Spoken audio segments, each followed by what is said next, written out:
Oke, selamat datang di channel video kakak. Hari ini kakak akan membahas materi TPS kuantitatif ya, untuk persiapan adik-adik untuk masuk seleksi masuk perguruan tinggi negeri ya, lewat jalur SBMPTN. Nah, jangan lupa sebelum kakak mau bahas, jangan lupa like dan subscribe video kakak ya, biar nanti kakak bisa membuat video-video berikutnya. Oke, kita mulai dari yang soal pertama. Bilangan yang paling besar dari pilihan berikut.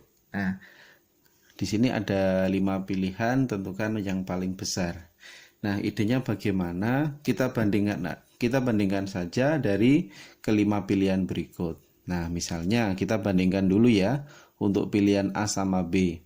Nah, untuk pilihan A sama B, nah kita lihat siapa unsur yang sama. Di sini ada 8, di sini juga ada 8. Berarti 8-nya kita abaikan dulu. Nah, berikutnya yang kita lihat adalah angka pembilangnya. Di sini 7, di sini 14. Oke, belum sama ya. Nah, ketika belum sama, angka 14-nya ini saya ubah. Angka 14-nya itu saya ubah.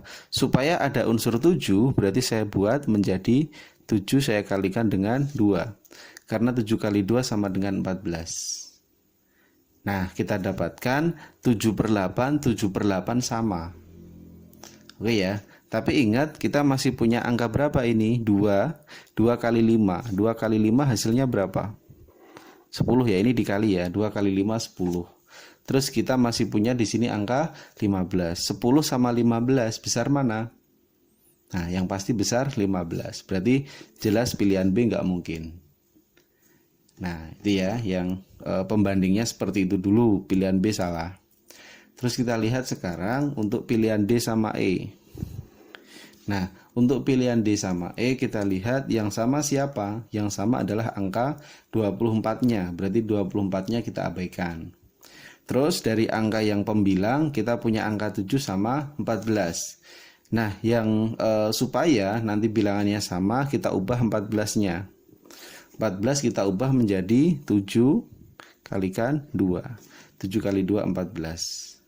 Nah, karena 7-nya udah sama kita abaikan. Sekarang kita pandang angka ini. Nah, 2 kali 15 hasilnya adalah 30. Terus atasnya juga 30. Karena sama, karena D sama E sama, kan sama-sama 30.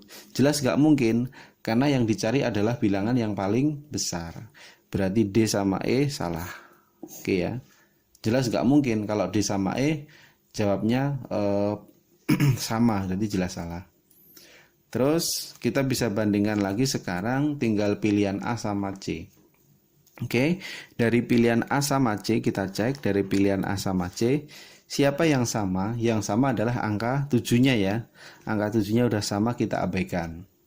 Langsung kita lihat angka di penyebut, sini 8, sini 16. Kan belum sama ya, berarti kita sederhanakan aja sama dengan angka ini. Kita bagi 2, ini berarti 8, ini bagi 2 berarti hasilnya 10. 7/8, 7/8 sama, ini 10, ini 15. Besar mana? 15. Nah, yang C salah. Berarti jawabnya adalah yang A. Oke, paham ya untuk yang nomor 1. Sekarang kita lanjutkan untuk yang nomor 2. Nah, perhatikan pola bilangan berikut. Ingat yang namanya pola bilangan ya. Kita harus ingat operasi bilangan ada tambah, kurang, kali, bagi, atau kuadrat, dan seterusnya. Ada juga yang pola bilangan itu melompat. Nah, kita cek dulu dari angka berikut. Dari 8 ke 9, dari 8 ke 9 itu polanya adalah cuma satu kemungkinan ya, yaitu cuma ditambah dengan 1. Nah, dari 9 ke 18, dari 9 ke 18 polanya bagaimana? Nah, bisa dikali 2 atau ditambah 9. Kita coba dulu, ini tambah kalikan ya, kalikan dengan 2. Oke, tapi kalau mencoba dulu ditambahkan dengan 9 tidak apa-apa, intinya kita coba-coba. 18 menjadi 6, 18 menjadi 6 itu polanya bisa dibagi ya, bagi dengan 3 atau dikurangi dengan 12. Kalau kita buat dulu pola ini dibagi dengan 3. Nah, dari pola yang kita tulis, sekarang kita lihat ya. 1, 2, 3. Nah, itu kan sudah berpola ini. Terus dari 6 ke 2, itu yaitu dikurangi 4. Nah, dari 2 ke 7, ini ditambahkan dengan 5. Nah, jadi polanya adalah angkanya urut 1, 2, 3, 4, 5, tapi operasi bilangannya yang berubah. Plus kali bagi kurang. Plus berarti ini kali ya. Kali berapa? Kalikan 6. Nah, terus kalau sudah tambah kali berarti ini dibagi. Dibagi berapa? Dibagi 6 berarti ini 7 ya. Oke, kita bagi dengan 7. 42 bagi 7 berarti hasilnya sama dengan 6. Oke ya, jawabnya adalah yang B. Nah, nanti bisa dilatih lagi ya soal tentang pola bilangan. Oke, kita lanjutkan yang nomor 3. Nah, yang nomor 3 diketahui ada sebuah segitiga ya. Ada 2 segitiga dengan sisi-sisinya dalam segitiga ada angkanya. Sisinya segitiga ada 6, 2 sama 4. Segitiga yang kedua 4, 3, dan 8. Nah, polanya bagaimana berikut? Ingat operasi bilangan seperti yang kakak bilang tadi. Kita harus tahu nanti kalau dikali, dibagi, dikurang, atau ditambah. Intinya dicoba-coba. Atau bisa aja kuadrat atau pangkat 3 dan sebagainya. Oke, dari 6, 2, 4 supaya menjadi 9. Kira-kira polanya bagaimana? Oke, ini kita buat pola berikut ya. Ini 6 sama 2. 6 sama 2 kita buat pangkat. Nah, 6 dipangkatkan dengan 2. Nah, berapa 6 pangkat 2? 36 ya, 36. Oke, terus dari 2 ke 4 itu nanti diapakan? Supaya menjadi 9, yaitu dibagi. Nah, ini polanya. 6 kuadrat itu adalah 36 dibagi dengan 4. Berarti hasilnya adalah 9. Nah, hasilnya yang tengah ini. Oke ya, dengan pola yang sama kita terapkan pada segitiga yang kanan.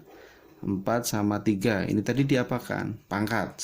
Sesuaikan dengan pola yang sebelah kiri ya. Berarti 4 dipangkatkan 3. Terus berikutnya dihubungkan sama yang 8. 8-nya tadi diapakan? Dibagi. Nah, 4 pangkat 3 itu hasilnya adalah 64. Kita bagi dengan 8. Berarti hasilnya adalah 8. Oke, jawabnya adalah yang A. Oke, lanjut yang nomor 4. Diketahui ini konsep himpunan ya. Kita punya himpunan A, B, sama C. Nah, tentukan daerah arsirannya. Ingat konsepnya dulu kakak tuliskan. Jadi dalam konsep himpunan yang perlu diingat, ini yang pertama, yang perlu diingat ya, ini konsep. Konsepnya dulu apa? Jadi kalau misalnya nanti kita punya A irisan dengan B. Nah, kalau kita punya A irisan B. Jadi kakak gambarkan dulu. Nah, ini kalau misalnya sebelah kiri A, sebelah kanan adalah B. Berarti yang mana antara A irisan B? Irisan itu berarti yang tengah ini ya. Oke ya, berarti yang perpaduan antara A sama B. Jadi antara A sama B yang sama siapa? Yaitu yang tengah. Terus berikutnya kalau kakak punya di sini ada A gabungan B. Nah, bacanya gabungan ya. Ini adalah A, ini adalah B. Gimana kalau gabungan? Gabungan itu artinya semuanya. Semua yang memuat A dan semua yang memuat B. Nah, berarti saya arsir semuanya. Oke ya, paham ya? Terus berikutnya lagi, itu yang sering keluar, itu biasanya ini. A min B. Nah, A min B itu artinya apa? Anggota A yang bukan B. Nah, anggota A yang bukan anggota B. Oke, kakak gambarkan. Ini A, ini adalah B. Berarti kalau A min B, anggota A yang bukan B, berarti ini ya, sebelah kiri saja ya. Nah, anggota A, tapi B-nya nggak ikut. Oke, kakak tambahkan satu lagi. Itu kalau misalnya kita punya B min A. Nah, sekaligus biar bisa bedakan ya antara yang C sama yang D. Ini himpunan A, ini himpunan B.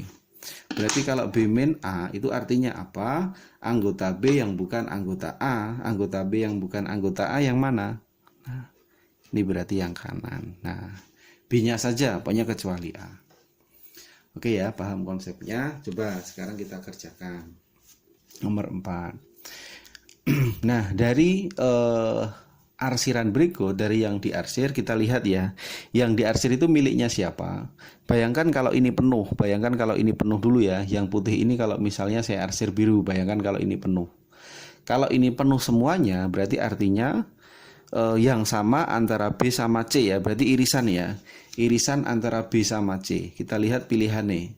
Yang ada B irisan C, berarti jelas ini nggak mungkin. Nah, jadi pilihan A sama B salah, karena ini B gabung C, ini B gabung C. Oke, yang irisan berarti antara C, D sama E.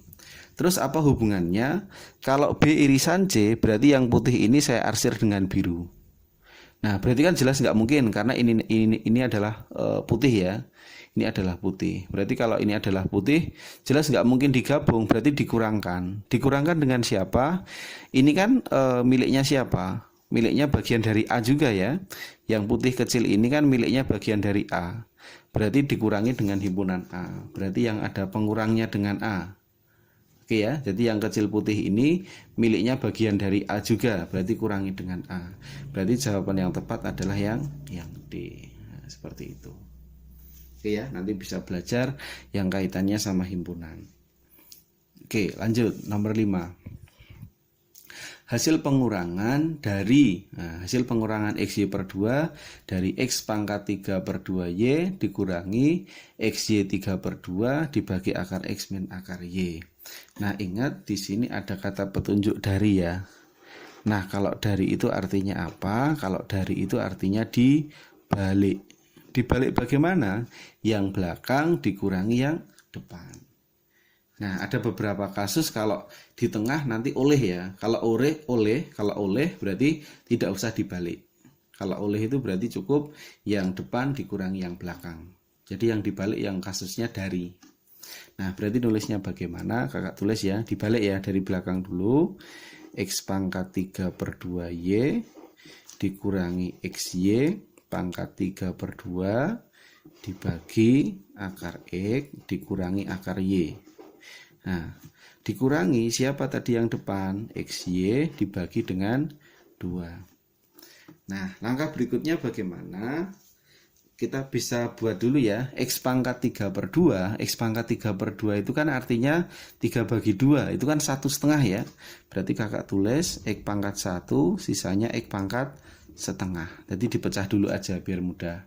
Terus masih ada Y-nya. Dikurangi X Y pangkat 3 per 2. Kalau kita pecah menjadi 1,5 ya. Berarti Y pangkat 1, sisanya adalah Y pangkat setengah. Dibagi penyebutnya X pangkat setengah dikurangi Y pangkat setengah. Nah, jadi kalau akar itu nama lainnya adalah pangkat setengah. Dikurangi XY bagi 2. Nah, langkah berikutnya bagaimana? Kita lihat unsur yang sama ya. Kita lihat unsur yang sama.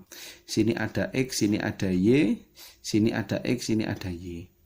Nah, yang sama kita keluarkan atau kita faktorkan. Nah, berarti bisa kakak tulis XY-nya kakak keluarkan ya, dikasih kurung. Nah, siapa pasangan XY yang depan? Siapa pasangan XY yang depan? Yaitu X pangkat setengah. Nah, tandanya tengah itu adalah negatif atau min. Kakak tulis min. Siapa pasangan XY yang belakang? XY pasangannya Y pangkat setengah. Nah, kakak tulis ini.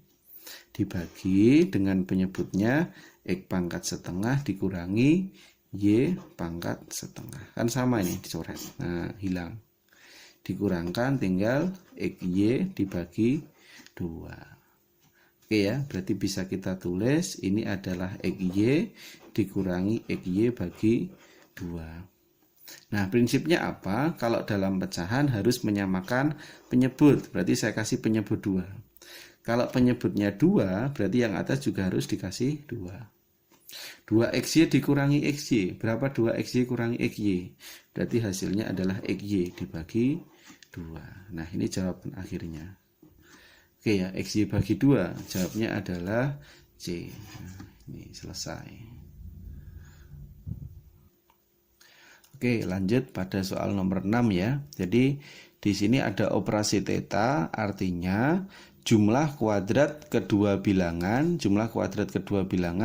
kemudian tambahkan dengan bilangan kedua. Nah, ini yang perlu kita garis bawahi ini ya, jumlah kuadrat. Nah, kadang di soal itu beberapa ada yang jumlah kuadrat, ada yang kuadrat jumlah. Oke, saya kasih teorinya dulu. Nah, konsepnya dulu. Nah, konsepnya saya tulis 2 ya. Jadi yang pertama dulu, kalau misalnya jumlah kuadrat dari A dan B, Nah, gimana kalau jumlah kuadrat? Jumlah kuadrat itu prinsipnya gini ya. Kita lihat dari belakang dulu. Berarti dikuadratkan dulu ya. A kuadrat sama B kuadrat.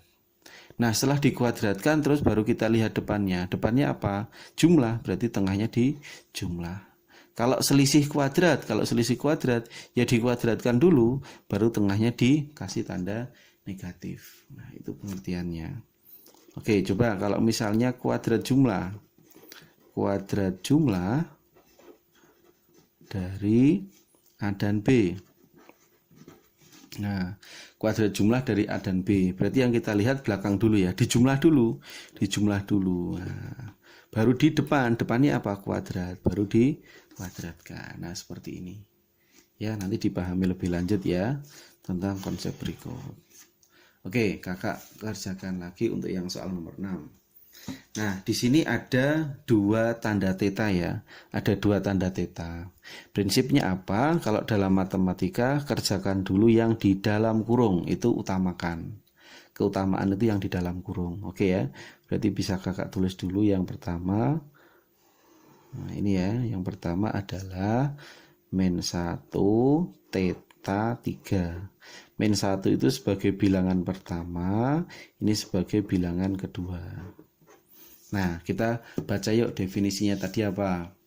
Jumlah kuadrat kedua bilangan. Oke, berarti dikuadratkan dulu baru dijumlah ya.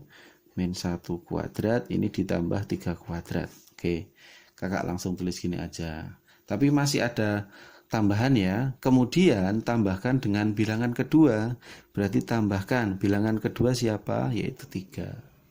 Berarti hasilnya adalah 1 tambah 9 ditambah 3. Hasilnya adalah 13. Oke, jadi yang ini ya, yang saya kasih tanda kurung, ini tadi hasilnya 13.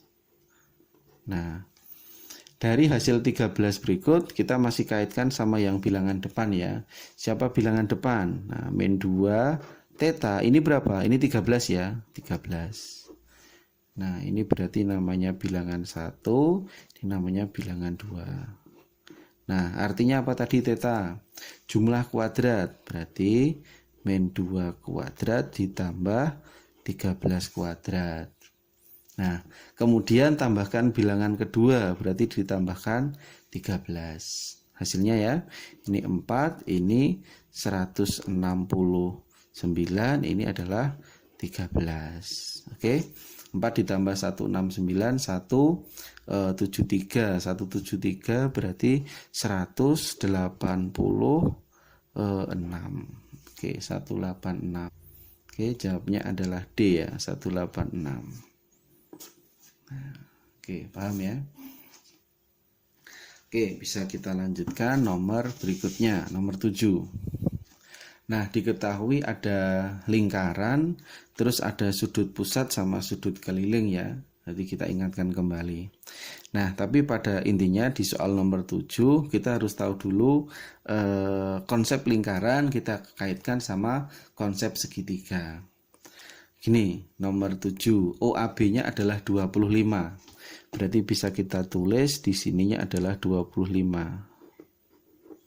Oke ya, 25 derajat. Nah, terus OCB-nya adalah 40 derajat. Nah, kita punya 2 sudut aja yang diketahui. Nah, gimana untuk mencari ABC-nya? Berarti yang kita cari adalah sudut ABC-nya.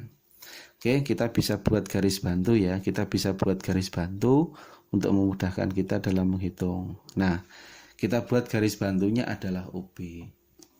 Nah, ingat prinsipnya gini. AO itu apa AO? AO itu adalah artinya jari-jari lingkaran. Oke ya, AO adalah jari-jari. Terus OB itu apa? OB artinya juga jari-jari. Berarti kan ini sama.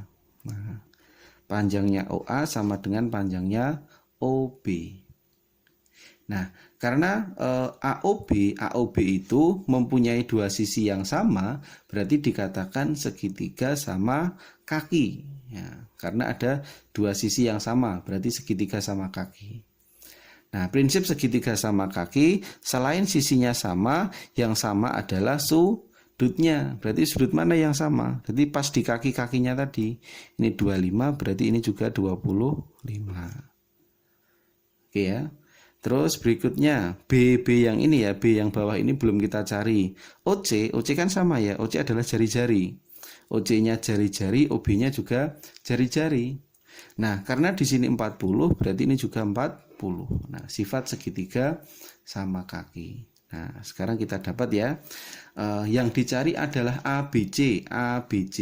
Berarti ABC itu adalah penjumlahan dari 25 derajat ditambah 40 derajat. Hasilnya adalah 65 derajat. Jawabnya adalah B. Oke, kita lanjutkan nomor 8. Diketahui ada sebuah ini ya, seperempat lingkaran ya. Jadi ada seperempat lingkaran OAB. Terus di dalamnya ada persegi panjang OPQR. Diketahui OP-nya itu 8.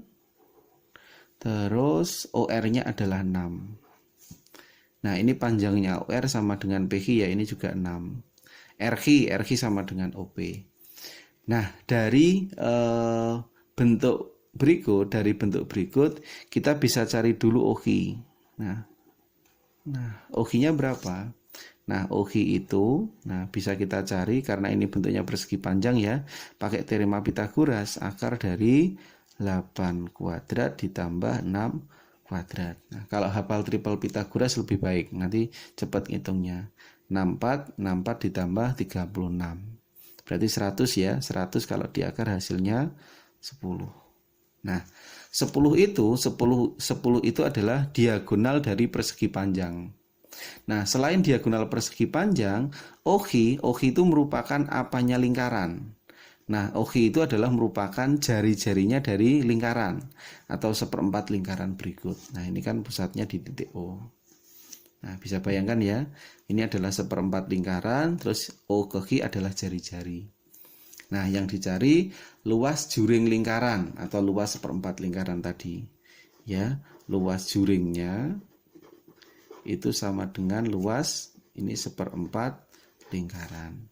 Oke ya, luas seperempat lingkaran berarti kakak tulis seperempat pi r kuadrat. Nah, berarti seperempat pi-nya berapa? Karena jari-jarinya tidak bisa dibagi dengan 7, berarti kakak pakai 3,14. Oke, dikalikan R-nya, jari-jarinya tadi adalah 10 pangkat 2. Nah, 10 pangkat 2 berarti 100 ya. 100 dikalikan 3,14 berarti 314.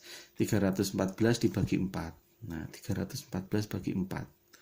Oke, yang mendekati sekitar 70-an ya. 70-an berarti ini ya. 78,5. Jawabnya adalah B. Nah, gitu. Paham ya? Oke, kakak lanjutkan untuk nomor berikutnya. Diketahui nomor 9, pabrik garmen menghasilkan 1000 pakaian dalam waktu 18 hari dan 25 pekerja. Berarti bisa kita tulis gini dulu ya. 18 hari. Terus bekerja ini 25 pekerja. Terus bisa menghasilkan 1000 pakaian. Terus berikutnya di kalimat berikutnya, jika pakaian yang dihasilkan adalah 800, pakaiannya 800 pakaian. Terus 30 pekerja, ini adalah 30 pekerja. Nah, waktu yang dibutuhkan berapa? Waktunya berarti ini, saya tulis X hari. Nah, kita bisa pahami dulu. Di sini ada 3 unsur ya. Di sini ada 3 unsur, yaitu unsur waktu atau harinya. Di sini unsur pekerjanya. Di sini adalah banyak pakaian. Nah, kita bisa lihat dulu dalam kasus ini mana faktor penyebab dan mana faktor akibat. Nah, apa maksudnya penyebab? Jadi logika saya seperti ini. Semakin banyak hari, berarti semakin banyak hari, artinya banyak pakaian yang dihasilkan juga akan semakin banyak. Nah, logikanya seperti itu. Nah, terus yang berikutnya, yang di tengah ini, semakin banyak pekerja, logikanya semakin banyak pekerja, pakaian yang dihasilkan juga akan semakin banyak. Nah, seperti itu prinsipnya. Berarti yang sebelah kiri ini, yang 2 ini sebagai faktor penyebab atau sebab. Nah, yang sebelah kanan adalah sebagai faktor akibat. Nah, kiri yang penyebab, kanan yang akibat, gitu aja. Nah, terus sekarang cara penulisannya seperti ini. Yang penyebab kita kalikan dulu ya. Yang pembilang sama pembilang, 18 sama 25. Yang penyebut sama penyebut, X kali 30. Nah, terus sekarang akibatnya. Akibatnya apa? Yang atas adalah 1000, yang bawah adalah 800. Oke, bisa kita sederhanakan. Nolnya kita coret ya. 10 sama 8 kita bagi 2. Ini 5 bagi 2, ini berarti 4. Nah, ada yang bisa kita coret lagi. Ini ya, 5 sama 25 itu hasilnya 5. Nah, bisa dicoret lagi, nah masalah 5 sama 60. 5 sama 30 itu berarti 6. Oke, kita coret lagi bisa. 18 sama 6 hasilnya 3. Ini 1 ya. Oke, kalau sudah bisa dikali silang.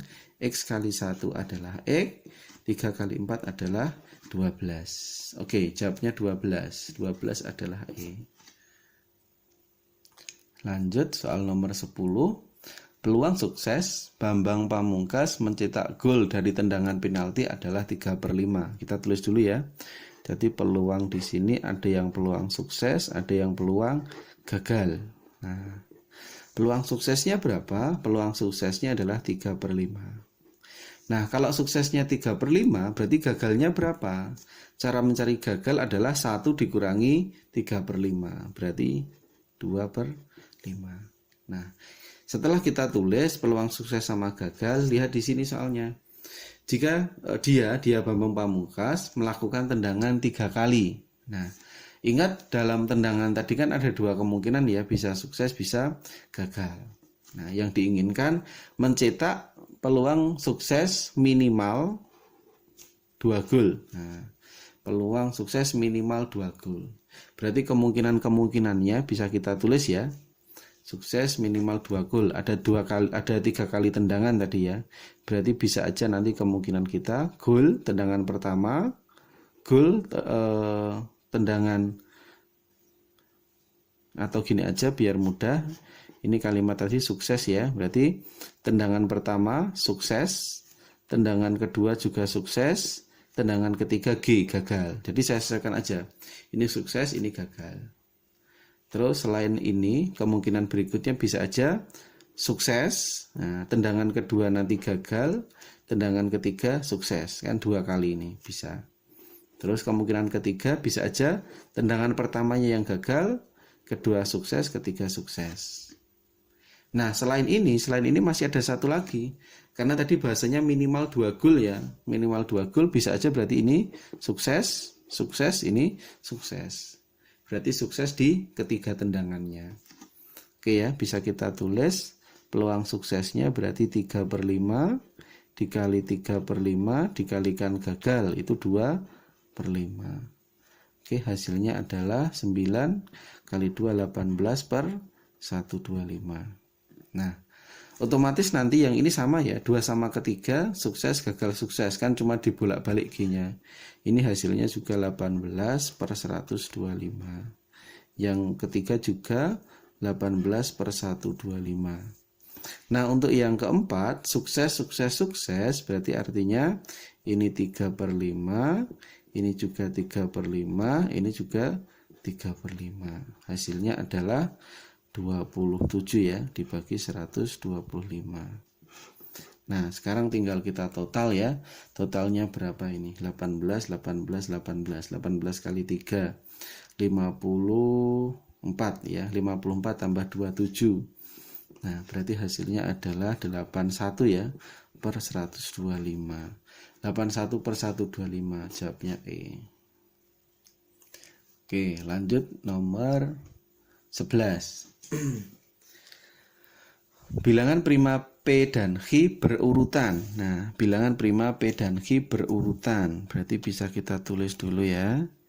Ini polanya, ini misalkan P, ini misalkan Q.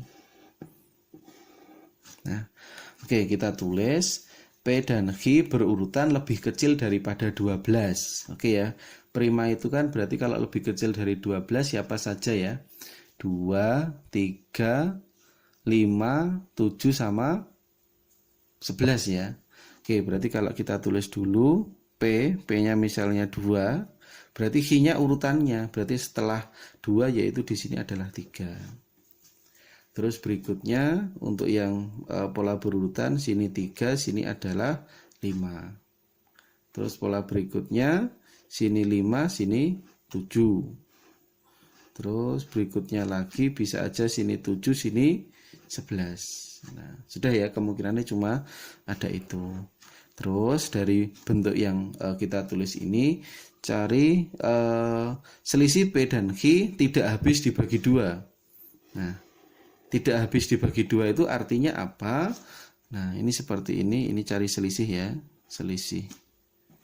Nah, selisihnya tidak habis dibagi 2. Nah, tidak habis dibagi 2 itu sama artinya dengan bukan kelipatan 2. Nama lainnya ya, bukan kelipatan 2. Kelipatan 2. Nah, berarti kita cari selisih ya. Selisih itu besar kurangi kecil, berarti ini 1. Apakah 1 kelipatan 2? Tidak, berarti nanti ini kita cari. 3 sama 5, 3 sama 5 selisihnya 2. Apakah kelipatan 2? Iya, berarti ini salah. Ini nggak usah dicari. Kan kelipatan 2. 5 sama 7 selisihnya 2. Nah, ini nggak usah dicari. 7 sama 11 selisihnya berapa? 4. Nah, apakah 4 kelipatan 2? Iya, berarti nggak usah dicari. Nah, oke, pertanyaan kita di sini adalah nilai P plus Q yang mungkin. Berarti hasil penjumlahannya ya. Penjumlahan P sama Q. Oke, penjumlahan P sama Q 2 sama 3 itu adalah 5. Ini nggak mungkin ya, yang bawah tadi nggak ada pernyataan. Berarti 5 saja yang memenuhi. Berarti 5 saja ya, 5 itu adalah pernyataan 4. Hanya 4 yang benar. D. Lanjut nomor 12. Persamaan garis pada bidang XY melalui 3,1 dan 2,-1 ya. Ini kita ibaratkan X1, Y1, ini adalah X2, Y2. Nah, rumusnya apa? Kalau persamaan garis melalui 2 titik ya, persamaan garis melalui 2 titik bisa kita tuliskan dulu di sebelahnya ini Y min Y1 per Y2 min Y1 sama dengan X min X1 dibagi X2 min X1. Ini rumus persamaan garis ya, materi kelas 2 SMP. Nah. Oke, kita langsung tuliskan aja ya, X1 Y1 dan X2 Y2 nya kita masukkan ke sini. Berarti Y dikurangkan Y1 nya adalah 1 dibagi Y2 min 1 dikurangkan 1. Nah, sama dengan X dikurangi X1 nya adalah 3 dibagi X2.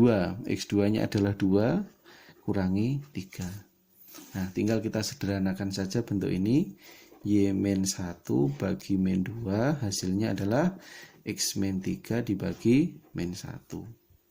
Nah, bisa kita kali silang, hasilnya adalah min Y plus 1 sama dengan min 2X plus 6. Oke, berarti min Y sama dengan min 2X plus angka 1 pindah kanan berarti adalah 5. Oke, biar ini jadi positif, Y-nya berarti tak kalikan min 1. Hasilnya adalah Y sama dengan 2X min 5. Ini persamaan garisnya. Oke, dari persamaan garis kita bisa masukkan ke masing-masing pernyataan ya, masing-masing pernyataan 1 sampai 4. Oke, kita masukkan dulu. Ini tadi adalah Y sama dengan 2X min 5. Nah, kita cek ke sini. Y sama dengan 2X min 5. 0,5 berarti ini sebagai X, yang belakang sebagai Y ya. Kita cek, berarti 5 sama dengan 2 kali X. X-nya kan 0. Nah, dikurangi dengan 5. 2 kali 0, 0. 0 kurangi 5, berarti kan min 5. Apakah sama seperti yang kiri? Jelas tidak ya, berarti pernyataan 1 salah. Nah, pernyataan 1 salah. Kita cek pernyataan ini 1, min 3. Ini sebagai X, ini sebagai Y ya. Berarti kita masukkan tadi persamaan di atas. Y berarti min 3 sama dengan 2 kali X, 2 kali 1 dikurangkan 5. 2 kali 1, 2, 2 kurangi 5. 2 kurangi 5 adalah min 3. Nah, min 3 sama ya, pernyataan 2 benar. Oke, terus yang ini 2-nya X, ini Y ya. Berarti bisa kita masukkan Y-nya adalah 1 sama dengan 2 kali X, 2 kali 2 min 5. 4 kurangi 5 min 1. 1 min 1, beda ya, berarti salah. Terus 3 sama 1, ini X, ini Y. Berarti 1 sama dengan 2 kali X, X-nya 3 dikurangkan 5. 6 kurangi 5, 1. 1 sama dengan 1 cocok. Nah, berarti yang benar adalah 2, 4. Nah, 2 dan 4 jawabnya adalah C. Lanjut nomor 13. Secangkir teh hangat diperlukan air teh 100 ml. Berarti bisa kita tuliskan di sini ya. Air teh, ini air teh. Air teh 100 ml.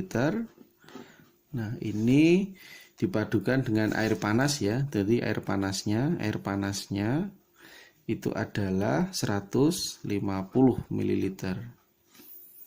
Terus berikutnya air teh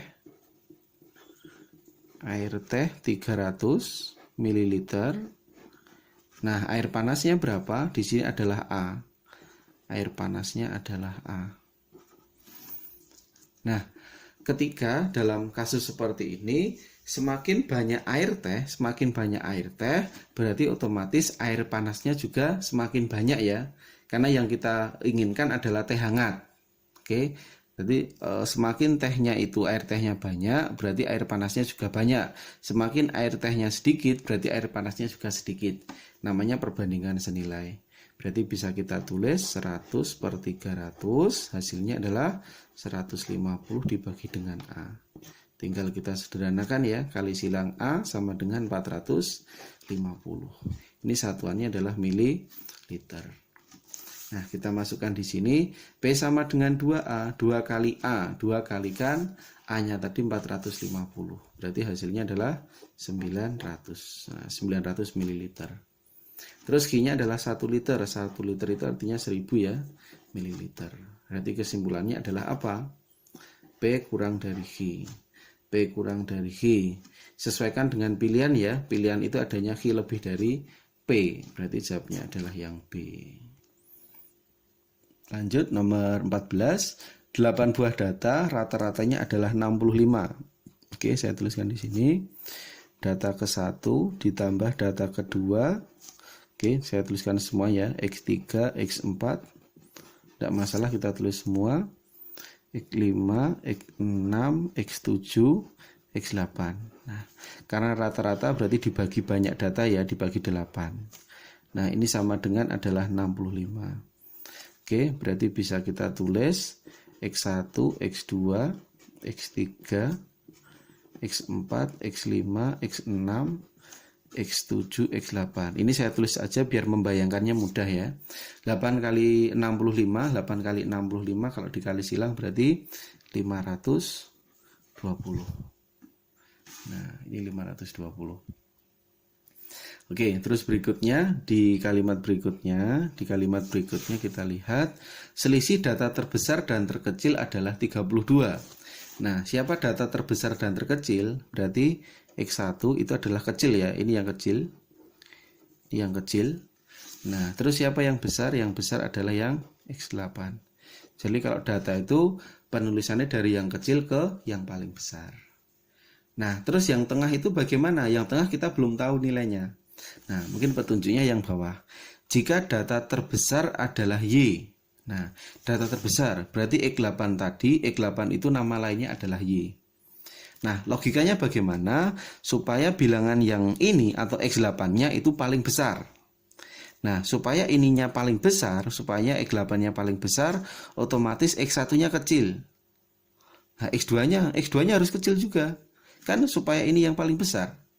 Nah, berarti ini kecil semua, ini kecil semua angkanya, terus ini yang paling gede. Nah, supaya mendapatkan hasil 520. Nah, kalau ini besar semua, enggak. Nanti kan ini yang kita cari adalah yang paling besar di sini. Berarti ini yang kecil, terus ini yang paling besar. Logikanya seperti itu. Buat selainnya X8 itu kecil semua. Karena yang kita harapkan ini kecil semua, dari X1 sampai X7 kecil semua, berarti kita bisa tulis aja, ini berarti X1, karena dia kecil. X2-nya ya kita anggap X1, karena kecil. X1, X1, X1, X1, X1. Nah, jadi dari X1 sampai X7 itu X1 semuanya. Nah, yang berbeda itu cuma di X8. Karena apa X8 tadi? Terbesar dan terkecil itu selisihnya 32. Nah, selisihnya 32. Kalau ininya tadi X1, berarti X8-nya apa? X8-nya adalah X1 plus 32. Nah, oke ya, pahamnya seperti itu. Biar mudah. Oke, X8-nya kita ganti X1 plus 32 sama dengan 520. Oke, X1-nya sebanyak berapa kali ya? 2, 3, 4, 5, 6, 8. 8X1 ditambah 32 sama dengan 520. Berarti kita dapat 8X1 sama dengan 488. Nah, 32-nya pindah ke kanan ya. Berarti X1-nya adalah 61. Nah, ini baru X1-nya ya. Yang kita cari adalah yang terbesar. Yang terbesar tadi X8. X8 tadi adalah X1 plus 32. Nah, X1 plus 32 berapa? 61 tambah 32 berarti 93. Nah, yang terbesar adalah Y, berarti ini adalah Y-nya. Nah, kemungkinan terbesar cuma ini yang paling besar. Y-nya adalah 93. Kita tulis di sini. Y-nya 93. Nah, kita bandingkan ya sama X-nya 90. P-nya 93, Q-nya 90. Berarti besar mana? P lebih dari Q. Jawabnya A. Oke, lanjut yang nomor 15 ya. Lanjut nomor 15. Diketahui ada dua garis sejajar K sama L. Terus kita buat, ini ada sudut ya di dalam garis sejajar tadi. Masing-masing ada Y, X sama Z. Nah, bisa nggak kita mencari X-nya? Putuskan apakah pernyataan 1 dan 2 cukup untuk menjawab pertanyaan. Nanti pilihannya seperti ini. Oke ya, kalau pernyataan 1 dulu, pernyataan 1, ini saya tulis di sini ya. Pernyataan 1 itu bunyinya Y-nya sama dengan 35. Nah, kalau kita bayangkan ya, misalnya kita punya garis sejajar. Kita punya garis sejajar, terus nah ini. Diketahui cuma Y-nya saja. Y-nya saja ini adalah 35. Nah, tentukan X-nya. Nah, bisa nggak kita mencari X-nya di sini? Yang diketahui cuma 35-nya saja. X-nya disuruh mencari X-nya. Jelas itu tidak mungkin terjadi ya. Ini salah. Jadi pernyataan 1 saja tidak cukup untuk menjawab pertanyaan. Oke, sekarang kalau kita cek di pernyataan 2. Pernyataan 2 apa? Pernyataan 2 Z-nya yang diketahui. Z-nya diketahui 45. Oke, bisa kita tulis.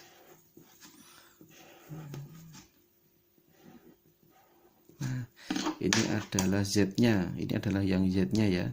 Z-nya sama dengan Z, ini 45. Nah, bisa nggak kita mencari X-nya? Nah, bisa nggak kita mencari X-nya? Karena yang diketahui cuma Z-nya saja 45, X-nya nah ini belum tentu bisa dicari. Berarti pernyataan 2 tidak cukup.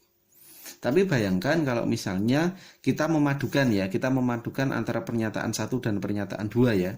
Kita kaitkan di sini. Misalnya pernyataan 1 dan 2 kita gabung. Y-nya sama dengan 35, ini 35. Terus Z-nya ini adalah 45. Nah, ketika dari dua sudut ini, Y sama Z-nya kita gabung, bisa nggak kira-kira kita mencari X? Nah, kita bisa buat garis bantu nih. Nah, seperti ini. Nah, ini misalnya saya kasih nama garis M gitu aja ya. Nanti K, L sama M dia saling sejajar. Nah, ingat sifatnya apa? Ini namanya sudut dalam berseberangan ya. Kalau dalam teori kelas 2 SMP, sifat-sifatnya. Jadi kalau yang Y-nya ini 35, otomatis X-nya yang atas ini juga 35. Sudutnya namanya sudut dalam berseberangan. Terus ketika Z-nya ini 45, berarti X-nya yang bawah ini juga 45. Nah, sifatnya seperti itu. Namanya ini juga Z-nya ini sama X-nya yang bawah namanya dalam berseberangan.